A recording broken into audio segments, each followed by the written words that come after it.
हनुमान जी, ये आप क्या कह रहे हैं बाबा जी? मैं और हनुमान जी से मिलूं? क्या ये मुमकिन भी है? और मुमकिन हुआ भी तो इस कलयुग में हनुमान जी से मिलना तो रेगिस्तान में पानी ढूंढने से भी मुश्किल है। शांतनु ने बड़े ही असंतुष्ट होकर कहा, तो फिर दिव्य धनुष पाने की उम्मीद अपने दिल से निकाल दो। बाबा ने मुंह फेरते हुए कहा। यह बात सुनकर ऐसा लगा जैसे शांतनु के चेहरे से सारे रंग उड़ गए हों।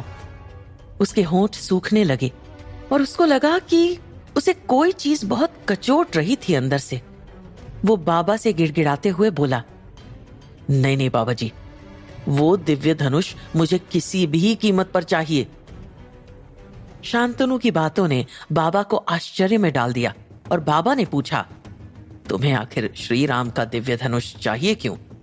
और ऐसा धनुष आज भी धरती पर है, ये राज तुम्हें कैसे मालूम हुआ? ये सुनते ही शांतनु कुछ पल के लिए शांत हो गया, जैसे किसी ने उससे उसके फेसबुक का पासवर्ड पूछ लिया हो। बाबा उसे आश्चर्य से घूर रहे थे।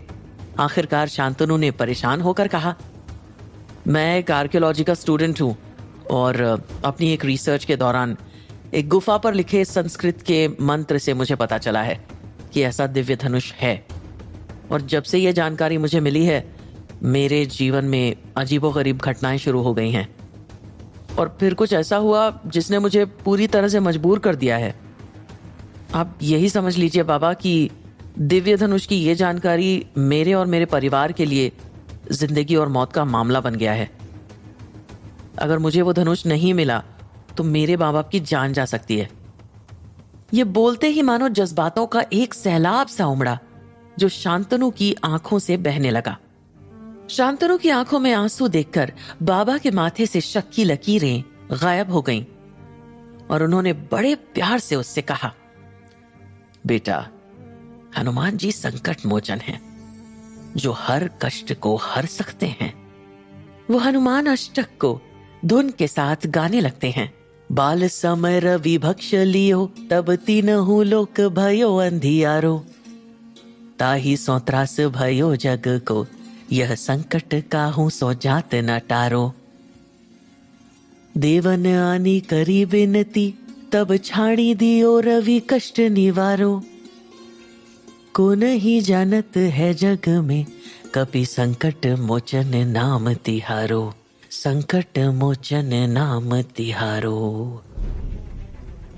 यह सुनते ही शांतनु के अंदर विश्वास और ताकत जैसे अपने आप पैदा हो गई। इतनी ऊर्जा उसने कभी महसूस नहीं की थी। शांतनु ने कहा, आप ठीक कह रहे हैं बाबा, बजरंगबली तो अमर हैं, हर युग में हैं। मैं उन्हें ढूंढ लूंगा, उनसे मिलूंगा। ये बोलते ही शांतनु का चेहरा फिर से मुरझा गया। पर वो मुझसे क्यों मिलेंगे? मैं तो एक साधारण आदमी हूं। यह सुनकर बाबा के चेहरे पर जैसे मीलों लंबी मुस्कान खिल गई। वो बोले, बेटा, साधारण होने में भी समस्त संसार की शक्ति निहित है।